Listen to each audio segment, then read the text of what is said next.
오늘 이 시간 우리에게 주시는 하나님의 말씀은 사무엘하 15장입니다. 사무엘하 15장 1절에서 12절까지의 말씀입니다. 구약성경 사무엘하 15장 1절에서 12절, 구약성경 사무엘하 15장 1절에서 12절까지의 말씀을 한 절씩 교독합니다. 그 후에 압살롬이 자기를 위하여 병거와 말들을 준비하고 호위병 50명을 그 앞에 세우니라. 서서 어떤 사람이든지 송사가 있어 왕에게 재판을 정하러 올 때에 그 사람을 불러 이르되 너는 어느 성읍 사람이냐 하니 그 사람의 대답이 종은 이스라엘 아무 지파에 속하였나이다 하면 압살롬이 그에게 이르기를 보라, 네 일이 옳고 바르다마는 내 송사를 들을 사람을 왕께서 세우지 아니하셨다 하고 누구든지 송사나 재판할 일이 있어 내게로 오는 자에게 내가 정의를 원하노라 하고 사람이 가까이 와서 그에게 절하려 하면 압살롬이 손을 펴서 그 사람을 붙들고 그에게 입을 맞추니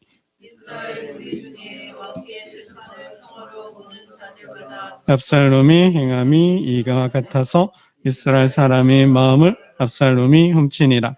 4년 만에 압살롬이 왕께 아뢰되 내가 여호와께 소원한 것이 있사오니 청하건대 내가 헤브론에 가서 그 소원을 이루게 하소서. 소원하기를 만일 여호와께서 반드시 나를 예루살렘으로 돌아가게 하시면 내가 여호와를 섬기리이다 하였나이다. 왕이 그에게 이르되 평안히 가라 하니 그가 일어나 헤브론으로 가니라. 지파 가운데 들을 보내 이르기를 너희는 나팔 소리를 듣거든 곧 말하기를 압살롬이 헤브론에서 왕이 되었다 하라 하니라. 그때 청합을 받은 200명이 압살롬과 함께 예루살렘에서부터 헤브론으로 내려갔으니 그들은 압살롬이 꾸민 그 모든 일을 알지 못하고 그저 따라가기만 한 사람들이라. 사람을 보내 다윗의 모사 길로 사람 아히도벨을 그의 성읍 길로에서 청하여 온지라. 반역하는 일이 거감해 압살롬에게로 돌아오는 백성이 많아지니라. 아멘. 네, 오늘 본문은 압살롬의 반역을 다루고 있는데요. 한 장을 건너뛰었어요. 한 장의 앞에 내용을 잠깐 보면 압살롬이 형 암놈을 죽였죠. 동생 다말에 대한 복수로 형 암논을 죽였습니다. 그리고는 도망을 갔어요. 외할아버지 구술왕. 외할아버지가 구술왕이에요. 왕. 그래서 할아버지 자기 나라죠. 그러니까 할아버지 나라로 이제 도망을 갔어요. 그리고 거기서 3년을 보냅니다. 3년을 보냈다가 요압이 그러니까 이제 3년이란 세월이 지나고 나니까 이제 다윗이 그랬나요? 근데 압살롬이 좀 보고 싶었나 봐요. 뭐 그리워하고 그랬던 것 같아요. 이제 그 분위기를 보고 이제 요압이 중재를 해서 뭐 좀 좋은 말로 하면 중재인데요. 아무튼 중재를 해서 압살롬을 돌아오게 합니다. 압살롬을 돌아오게. 그러니까 3년 만에 돌아왔죠. 그러나 다윗은 바로 만나지 않고 그냥 자기 집으로 보내죠. 그러니까 이제 돌아와서 2년 동안 압살롬은 아버지 다윗을 보지 못하게 되는 거죠.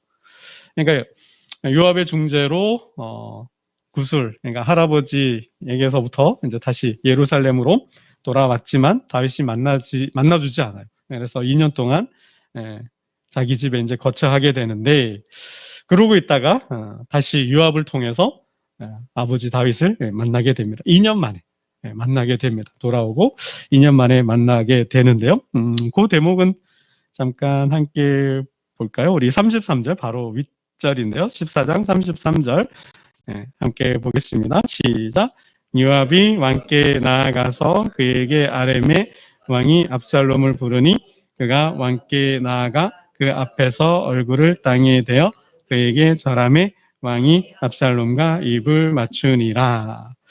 뭐 아무튼 2년 만에 이제 예루살렘으로 돌아오고 2년 만에 아들 압살롬을 이제 만나게 됐습니다. 그 후에 이제 오늘 본문은 그 후에 압살롬이 이제 반역을 하는 내용인데요. 압살롬의 그 반역의 과정을 보면 형 암놈에게 복수하는 그 과정처럼 아주 친밀하고 계획적이라는 것을 보여주고 있습니다. 아주 치밀하고 아주 정말 아주 그냥 철저하게 계획을 세워서 완벽한 구테타를 꾀하려고 합니다. 그 과정을 잠깐 한번 보겠는데 우리 1절 말씀을 한번 보겠습니다. 우리 사극을 보면 이런 거의 뭐 사극하고 비슷해요. 그러니까 이성계의 그죠? 고려를 무너뜨리고 조선을 건국할 때의 모습이거나 아니면 이성계 넷째 아들이죠. 방언이 다시 왕권을 잡는 모습이거나 아니면 이제 세조가 개유정난을 통해서 그 조카죠. 조카가 누구죠? 갑자기 이름이 생각이 안 나네. 단정을 폐하고 그죠? 자신이 이제 왕이 되는 그런 모습, 그 과정들하고 거의 뭐 비슷해요. 한번 잠깐 보겠습니다. 1절, 우리 1절 함께 봅니다. 시작. 그 후에 압살롬이 자기를 위하여 병거와 말들을 준비하고 오이병 50명을 그 앞에 세우니라. 자기를 위하여. 그러니까 스스로 왕이 되려고 한 거죠. 왕이 되는데 첫 번째는 군권을 장악하지 못하면, 군대가 없으면, 군대를 동원하지 못하면 이게 반역이 성공하기 어렵지 않습니까? 그러니까 군대 내 사조직을 만든 거죠. 저희 현대사에도 그런 아픔이 있습니다. 그죠? 군사 정권이 들어설 때 군대 내 사조직이 있었고, 그죠? 그 사조직을 이용해서 이제 그 권력을 잡은 거죠. 비슷한 거죠. 군대 내 사조직을 만들어서 사병을 만들어서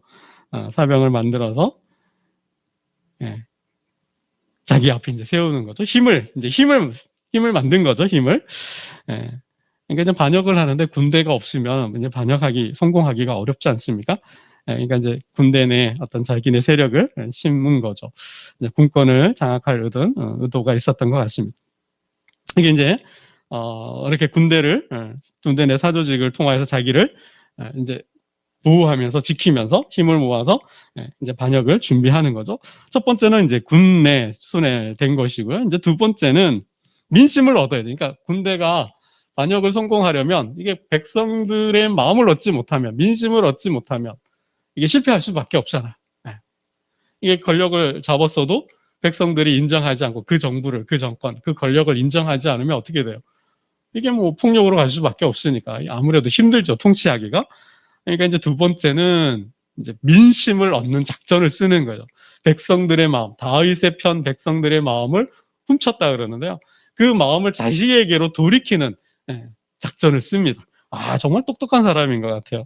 2절부터 이제 6절까지가 그 내용인데 재판이라는 것을 이용을 합니다. 우리 2절, 3절을 한번 보겠습니다. 2절, 3절입니다. 함께 봅니다. 시작.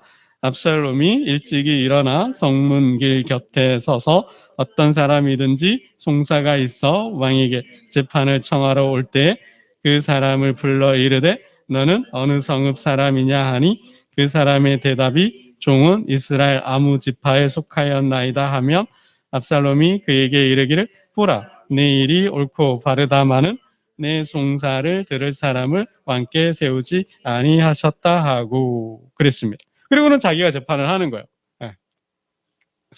그러니까 이제 성문 길 곁에 섰다고 그랬는데 성경에 가끔 이렇게 나와요. 성문 광장이죠. 성문에 드나드는 보면 큰 광장들이 있는데 거기는 뭐 시전, 장사 물건을 사고 파는 시장 역할도 했고 또 그곳에서는 어떤 재판도 이루어지는 재판 자리이기도 했고 또 어떤 중요한 정보들을 주고받는 그런 장이기도 했고요. 그러니까 다양한 용도로 성문 광장이 사용이 되었습니다.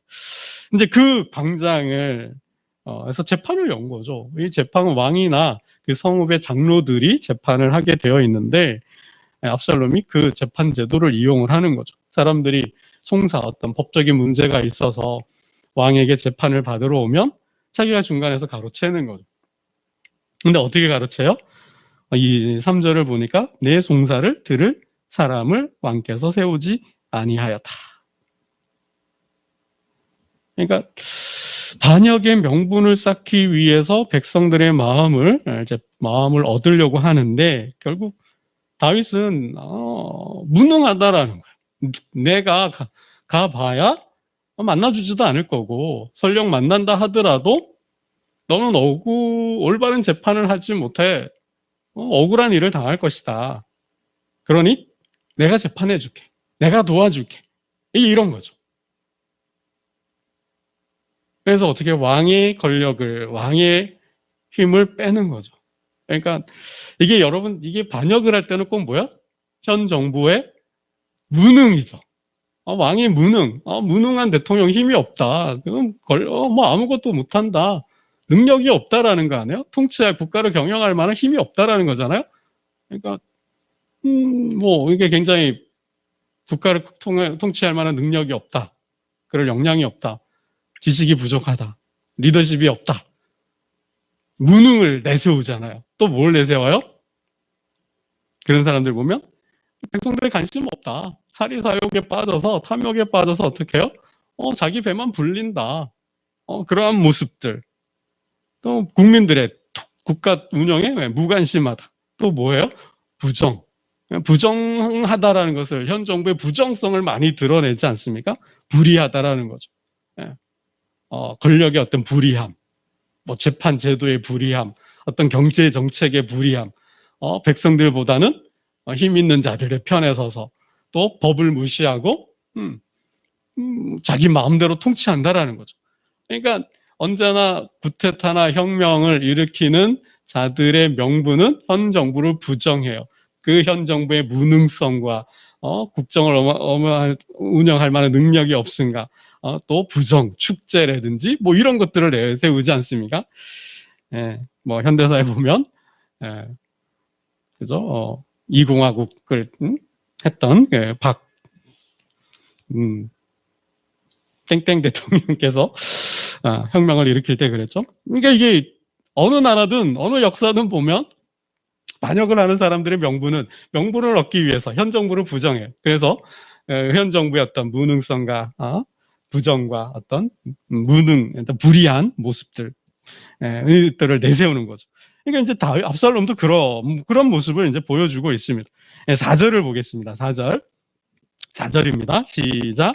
또 압살롬이 이르기를 내가 이 땅에서 재판관이 되고 누구든지 송사나 재판할 일이 있어 내게로 오는 자에게 내가 정의 베풀기를 원하노라 하고 그랬죠. 내가 지금 다윗의 나라는 올바르지 못하다는 거, 정의롭지 못하다라는 거예요. 이미 다윗은 통치 능력을 잃었고 불의하다라는 거죠. 백성들의 편에서 백성들의 형편을 따진 그런 대통령, 그런 왕이 아니다. 그러면서 은근슬쩍 자기가 그러한 왕이 되려고 하는 야욕을 이렇게 보여주는 것이죠. 자신이 이제 의롭다라는 것을 내세우고 있는데요. 이렇게 2절과 6절에서 보면 이렇게 해서 이러한 재판을 이용하여서 백성들의 마음을 훔치고 더 나아가서는 반역의 명분을 쌓고 있다라는 거죠. 이렇게 하기를 4년이나 했다라는 거예요. 우리 7절 말씀을 보겠습니다. 7절입니다. 시작. 4년 만에 압살롬이 왕께 아뢰되 내가 여호와께 소원한 것이 있사오니 청하건대 내가 헤브론에 가서 그 소원을 이루게 하소서. 4년 만에 4년. 그러니까 이 일을 4년 동안이나 했다라는 거예요. 아버지의 눈을 속인 거죠. 아버지의 눈을 가리고 아버지를 속여서 아버지의 권력을 조금씩 야금야금 잠식해 들어간 거죠. 아버지의 권력을 자기가 이제 뺏는 거죠. 그리고는 이제 고산날을 거의 잡고 이제 진행을 하게 되는데요. 이제 아버지 다윗을 찾아가 만나죠. 아버지, 제가 하나님께 약속한 것이 있습니다. 제가 하나님께 소원을 했는데 꼭 좀 들어주십시오. 이거죠. 제가 그슬 왕에게 망명가 있을 때 거기에 살 때 하나님께 그렇게 기도했다라는 거예요. 소원을 했다라는 거예요. 하나님, 제가 다시 예루살렘에 돌아간다면, 아버지가 나를 용서하고 나를 다시 돌아오게만 한다면 제가 하나님을 섬기겠다. 하나님을 예배하겠다. 하나님께 제사를 드리겠다고 제가 소원을 했습니다. 그러니 이제 그 소원을 행할 수 있도록 헤브론으로 보내주십시오. 이렇게 된 거죠. 아주 정말 고도의 작전을 펴고 있는 것이죠. 거기에 대해서 다윗이 허락을 합니다. 우리 8절입니다. 8절 함께 보겠습니다. 8절 시작. 당신의 종이 아람 그술에 있을 때에 소원하기를 만일 여호와께서 반드시 나를 예루살렘으로 돌아가게 하시면 내가 여호와를 섬기리이다 하였나이다. 그렇죠? 그러니까 예배를 제사를 핑계로 하나님을 들먹이면서 맹세를 했다는 거예요. 이제 그 맹세를 갚게 해달라는 거죠. 이제 19절을 보면 왕이 그에게 이르되 평안히 가라 하니 그가 일어나 헤브론으로 가니라. 이미 압살롬은 반역의 거점을, 반역의 중심지를 어디로 헤브론을 할 것까지도 이미 다 계획 속에 가지고 있었던 거예요. 왜 헤브론이었을까요? 여러분, 반역하는 자들이, 구테타하는 자들이 어디예요? 그 나라에서 어떤 곳? 가장 불만이 많은 것이잖아요.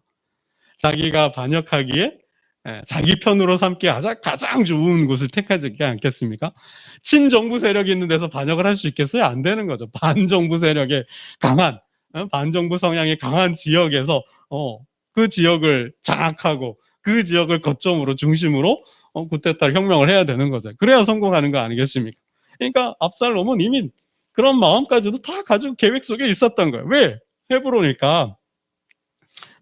이게 좀 보면 헤브론은 압살롬의 고향입니다.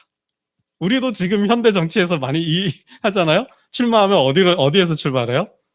아무래도 뭔가 연고가 있어야 되잖아요. 뭐 태어났든지 학교를 거기에서 나왔든지 하다못해 뭐 할아버지가 뭐 그 땅에 뭐 묘가 있다든지 뭐 좀 이렇게 거점이 되어야 되잖아요. 연이 있어야 되잖아요. 그래야 뭐 그 지역을 연고로 이렇게 하지 않습니까? 네, 마찬가지. 헤브론은 압살롬의 고향이었어요. 압살롬의 헤브론에서 태어난 거죠. 다윗이 망명 갔다가 돌아오는데 어디로 헤브론에서 돌아오죠. 헤브론에서 7년 동안 통치하는데 자녀들을 6명 두지 않습니까? 네, 그때 압살롬이 태어났다라는 거예요. 그러니까 헤브론은 고향이에요, 고향. 그러니 아무래도 헤브론 사람들이 압살롬 편에 서지 않겠습니까? 두 번째는 역사적으로도 의미가 있어요. 다윗이 기름 부어 왕이 된 곳이 헤브론이었잖아요. 돌아와서 헤브론에서 기름 부음 받았어요. 그리고는 그러니까 역사적인 어떤 정치적인 의미가 있어요. 우리의 정치 1번지 그러면 종로지 않습니까? 어떤 그런 역할을 하는 것이죠, 헤브론이. 세 번째는 뭘까요? 만에 하나라도 실패한다면 어떻게 돼요? 다시 구슬로 돌아갈 수 있는 거예요. 가장 도망하기에, 도주하기에 위치상으로, 지리적으로 유리한 곳이 바로 헤브론이었습니다. 그러니까 세 번째 이유가 거기고요. 마지막 네 번째 이유는 서두에서 조금 더 좀 전에 말씀드렸지만은 반역의 거점 도시로서 가장 좋은 도시라는 거죠. 왜냐하면 처음 다윗이 왕이 되고 수도로 삼았던 것이 어디예요? 수도로 삼았던 것이 헤브론이 수도였어요. 그런데 수도를 옮겼잖아요. 천도했잖아요. 어디로? 예루살렘으로.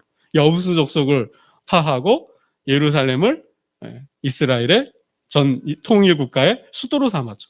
여러분, 그러니까 역사적으로도 보면 수도를 옮기는 문제는 이게 굉장히 중요한 거죠. 우리 현대사회도 국회를 뭐 세종으로 옮기냐, 이게 정부 그죠? 행정 요직들을 세종으로 옮기는 것 때문에도 얼마나 큰 정치적인 논쟁이 되고 많은 싸움이 걸렸습니까? 이게 가면은 아무래도 이게 뭐예요? 난 나라의 중심지가 된다라는 것은 모든 정치와 경제와 사회와 교육의 중심지가 되는 거죠. 그러면 어떻게 돼요? 만일 청와대가 세종으로 갔다, 국회가 세종으로 간다, 그러면 어떻게 될까요? 수도권은 아무래도 그만큼 영향의 힘이 줄어드는 거죠. 그러면 어떻게 돼요? 불만이 있을 수밖에 없는 거죠. 똑같다라는 거예요. 그러니까 다윗이 헤브론에서 예루살렘으로 감으로 인하여서 헤브론의 불만 세력들이 불만이 많았다라는 것입니다. 그러하게 반역의 거점으로 삼기에 헤브론이 아주 적당하였다는 거예요. 그러니까 이러한 모든 정황들을 보면 압살롬은 어때요? 정말 똑똑한 사람인 거예요. 정말 똑똑하고 정말 치밀한 계획을 세워가고 준비하고 있다라는 거죠. 더 나아가서 보면요, 정말 무섭다. 아니, 똑똑하다를 넘어서 정말 무서운 사람이다라고 생각이 드는데, 12절 말씀 우리 잠깐 함께 11절 말씀을 한번 보겠습니다. 11절입니다. 시작. 그때 청함을 받은 200명이 압살롬과 함께 예루살렘에서부터 헤브론으로 내려갔으니 그들은 압살롬이 꾸민 그 모든 일을 알지 못하고 그저 따라가기만 한 사람들이라. 야, 이 대목에서요, 저는 정말 무섭다. 압살롬은 정말 대단하고 정말 무서운 사람이다 생각이 드는데, 여러분 좀 이해가 되실 것 같으세요? 그러니까 지금 서원, 제사를 핑계로 헤브론을 가는 거잖아요. 아버지를 속여서, 아버지 제가 헤브론에 가서 하나님께 서원했으니 제사를 드리겠다, 예배를 드리겠다 했으니 가서 예배를 드리게 해 주십시오, 이거잖아요. 근데 혼자 간 것이 아니라 어떻게 했어요? 200명을 초대한 거예요. 200명. 여기서 200명은 어떤 사람들일까요? 초대장을 돌렸겠죠. 내가 하나님께 제사를 드리러 가니 당신들도 함께 예배합시다. 근데 그 사람들이 뭐 별 볼 일 없는 사람들일까요? 아니죠. 유력한 사람들이라는 거죠. 유력한 사람들. 정치적으로나 경제적으로나 사회적으로 덕망 있고 명문 있는 사람들, 힘 있는 사람들을 초대했다라는 거예요. 왜 이 사람들을 초대했을까요? 첫 번째는 볼모죠, 볼모. 볼모 역할을 하는 거죠. 자기가 반역을 했을 때 힘을 쓰지 못하도록, 꼼짝 못하도록 볼모로 잡고 있는 거예요. 그 가족이 뭐 할 수 있겠어요? 다윗이 뭐 어떻게 할 수 있겠습니까? 이게 볼모로 잡는 거죠. 힘 있는 사람들을 볼모로 잡은 거예요. 두 번째는 어떨까요? 그 사람들을 이용해서 홍보를 하는 거죠. 봐라, 이 사람들이, 사회의 유력한 자들이 누구 편에 선가요? 다윗의 편이 아니라 내 편에 섰다라는 거죠. 이 사람들이 알든 모르든, 의식을 하든 의식하지 않았던, 의도했던 의도하지 않았던, 이 사람들은 압살롬 편에, 압살롬과 함께 제사를, 예배를 드림으로 인하여서 사회적으로는, 정치적으로는 백성들에게 어떻게 보이는 거예요? 당연한 반역이, 혁명이 당연하구나. 이 사람들이, 이 유력한 사람들이, 명망과 덕망을 갖춘 이 지식 있는 사람들이, 힘 있는 사람들이 다 누구를 지지하는 거예요? 압살롬을 지지하고 있구나. 그러니 어떻게 해요? 여기까지 압살롬은 내다보고 이 일을 진행하고 했다라는 거예요. 계획하고 진행했다는 거예요. 정말 대단하다. 정말 대단하다라는 것을 생각해 보게 됩니다. 그리고는 그뿐만 아니라 이제 우리 10절인데요. 이제 거선날 이제 혁명을 일으키게 되면 이미 또 여기까지도 계획을 보이는데 각 지파별로 사람들을 보내놨습니다. 우리 10절 말씀을 한번 보겠습니다. 10절입니다. 10절 시작. 이에 압살롬이 정탐을 이스라엘 모든 지파 가운데 두루 보내 이르기를 너희는 나팔 소리를 듣거든 곧 말하기를 압살롬이 헤브론에서 왕이 되었다 하라 하니라. 그러니까 뭐예요? 이제 반역을 했을 때 그 반역 소식이 들려가겠죠? 그죠? 이때 이미 이 모든 장치들을 해 놓은 거죠. 그래서 그 각 지역이 그 사람들을 통하여서 백성들을 다윗 편에, 압살롬 편에, 자신의 편에 서도록 하는 거죠. 이 모든 사실을 알리고. 그러니까 언론사 겸, 또 동태를, 민심을 파악할 겸, 또 어느 편에 서는지, 어떻게 진행되는지를 정보를 수집하고 파악할 수 있도록 이 사람들을 미리 보내놓는 거죠. 각 도시가 어떤 반응들을 보이는지, 민심의 향배, 또 동향, 우리 편에 서는지 아니면 다윗의 편에 서는지, 이 모든 거를 다 정보를 수집할 수 있도록 또 그러면서도 어떻게 해요? 회유하는 거죠. 자신의 편에 서도록. 정말 대단하죠? 정말 대단한 사람인 것 같아요. 그리고는 여러분, 혁명에 성공하려면 또 하나의 중요한 일이 뭘까요? 책사가 필요하죠. 책사. 그러니까 쿠데타 성공한 뿐만 아니라 성공해서도 국가를 통치해 나가기 위해서는 인재가 필요하잖아요. 이 모든 것을 총지휘해서 컨트롤 타워 역할을 해줄 수 있는 제갈량 같은 책사가 필요하죠. 네, 이미 압살롬은 거기까지 보고 있는 거예요. 우리 12절입니다. 12절 함께 보겠습니다. 12절입니다. 시작. 제사 드릴 때에 압살롬이 사람을 보내 다윗의 모사 길로 사람 아히도벨을 그의 성읍 길로에서 청하여 온지라. 반역하는 일이 커가매 압살롬에게로 돌아오는 백성이 많아지니라. 예, 다윗의 책사 중에 책사였던 아히도벨을 자신의 책사로 청합니다. 예, 자리를 도와달라는 거죠. 이 아히도벨은 밧세바의 조부입니다. 밧세바의 조부. 예, 밧세바의 할아버지예요. 밧세바의 할아버지.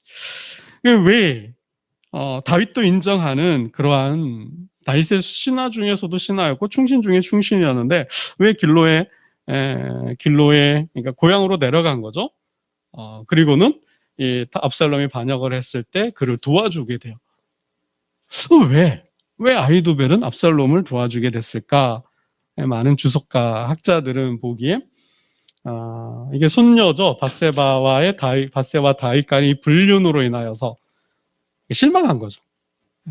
실망하고 거기에 충격을 받고 아마 고향으로 낙향해서 고향에서 이렇게 여생을 보내고 있었지 않았을까, 그렇게 해석을 하더라고요. 그런 때에 이미 압살롬은 뭐고요? 자신을 도울 책사로 아히도벨을 정하고 그의 도움을 청하고 있다는 거죠. 그러니까 참 압살롬은 정말 치밀하고 계획적인 정말 대단한 사람임을 이렇게 보여주고 있는데요. 저는 이 대목을 보면서 왜 압살롬이 반역을 했을까? 이게 좀 풀리지가 않더라고요. 여러분도 한번 숙제 아닌 숙제로서 왜 압살롬이, 그러니까 제가 생각할 땐 이거예요. 서열 3이잖아요. 세 번째 아들이잖아요. 이미 장자 암놈은 죽었어요. 성경에 둘째 아들 아비가일 여러분 아시죠? 기억나셔야 되는데 나발의 아내잖아요. 다윗이 도망 다닐 때 양털을 깎는 날 자신의 부하들을 보내서 좀 도와달라 그랬는데 거절해요. 그래서 다윗이 화가 나서 나발을 죽이려고 하니까 그의 아내 아비가일이 다윗을 먼저 찾아가서 용서를 구하고 하죠. 중재했던 사람이 아비가일인데 그 아내로 맞잖아요. 나발이 죽자 하나님 치셔서 죽으니까 다윗이 아비가일을 자신의 아내로 맞잖아요. 그래서 낳은 아들이 길르압, 다니엘이라고도 하는 길르압인데 그냥 이름 족보에만 올라가 있지 그의 어떤 삶에 대해서는 없어요. 이미 어떤 뭐 정치적으로 힘이 없거나 아니면 일찍 사망한 것이 아닌가 보는데요. 아무튼 이게 그 내용, 이게 역사적인 상황이나 분위기를 보면 당연히 왕권은 압살롬. 그러니까 압살롬이 이렇게 자신이 스스로 왕이 되려고 하지 않아도 왕권은 누구한테 갈 확률이 가장 높은 거예요? 자기에게, 압살롬 자신에게 왕권이 돌아올 후계자가 될 확률이 가장 높은 거예요. 아니 그럼에도 불구하고 압살롬이 왜 스스로 왕이 되려고 했을까? 왜 아버지 가슴에 칼을 겨누는 반역을 획책했을까 하는 생각을 해보게 됩니다. 욕심? 권력욕일까요? 권력에 대한 욕심 때문에? 아니면 아버지의 그 무능, 무책임? 아버지에 대한 원한에 대한 복수일까요? 어떠한 이유에서든 성경적으로 보면, 신앙적으로 보면 아버지의 가슴에 칼을 겨누는 일은 없어야 되는 거죠. 지난 어버이날 주일 설교 때도 말씀을 드렸지만 여러분, 부모에게 불효하고 절대로 그 인생이 잘 될 수가 없다라는 것입니다. 하나님은 불효자를 축복하지 않으신다라는 거예요. 그러한 점에서 제가 엘리 제사장의 두 아들 홈리와 비느하스를 말씀을 드렸어요. 그죠? 그들이 자기의 아버지의 말을 듣지 아니하였다. 너희에 대한 소문이 내가 들었다. 아들아 그렇게 하지 말아라. 했음에도 불구하고 거절했어요. 거부했어요. 그때 하나님은 저들을 죽이기로 뜻하였다 그랬는데요. 성경적으로도 또 일반 윤리적으로도 자녀가 부모를 거역하는 것, 아버지의 권위를 뛰어넘어서 아버지를 해하는 것은 있을 수 없는 일인 거죠. 거기에 대해서 성경은 철저하게 응징한다. 하나님은 그러한 자들을 용서하지 않는다 말씀을 하고 있습니다. 그리고 우리가 정치적으로 권력적으로 보더라도 권력은 정부와 교회와 가정은 하나님께서 세우셔요. 정부와 교회와 가정을 통해서 하나님은 세상을 통치 다스려 나가시거든요. 그런데 하나님께서 세우신 권력에 인정하지 않는다? 이건 뭐예요?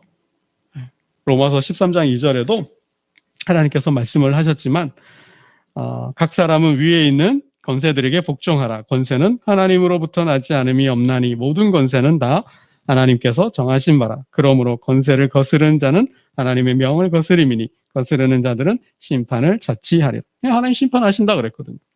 더군다나 다윗은 어떤 사람입니까? 하나님께서 언약을 맺었잖아요. 영원한 언약을 맺었잖아요.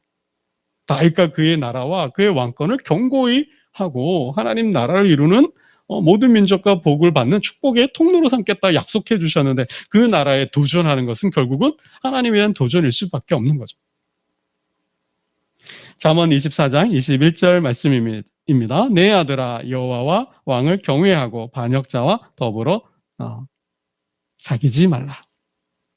이런 말씀을 하셨고요. 그런다면 재앙이 속히 임하리니 그들의 멸망을 누가 알랴. 하나님은 부모와 하나님 세우신 정부 권력과 하나님의 세우신 말씀의 지도자 사역자들 예언자들을 무시하고 듣지 않을 때 하나님은 징계하시는 응징하시는 모습을 보여주고 있습니다.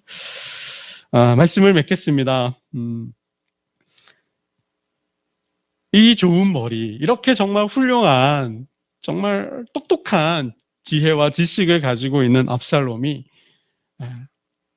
선하게 쓰지 못하고 악하게 쓰는 모습을 보여주는데요. 사람이 똑똑한 게 중요한 것이 아니라 뭐가 중요할까요?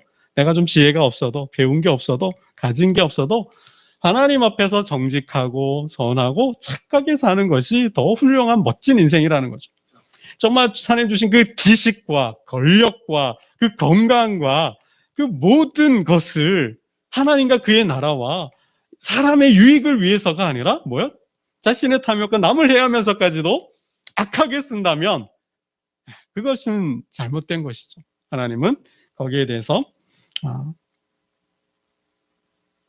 심판으로 응징하신다 말씀하십니다. 하나님 주신 은혜들, 하나님께서 나에게 주신 그 귀한 은사들, 그 재주들을 하나님과 그의 나라와 우리 약한 성도들, 이웃들을 위하여 사용하고 하나님께 복을 받는 저와 여러분 되시기를 주님의 이름으로 축원합니다. 기도드리겠습니다. 하나님 아버지, 어찌 아들이 아버지의 가슴에 칼을 겨눌 수 있는지 모르겠습니다.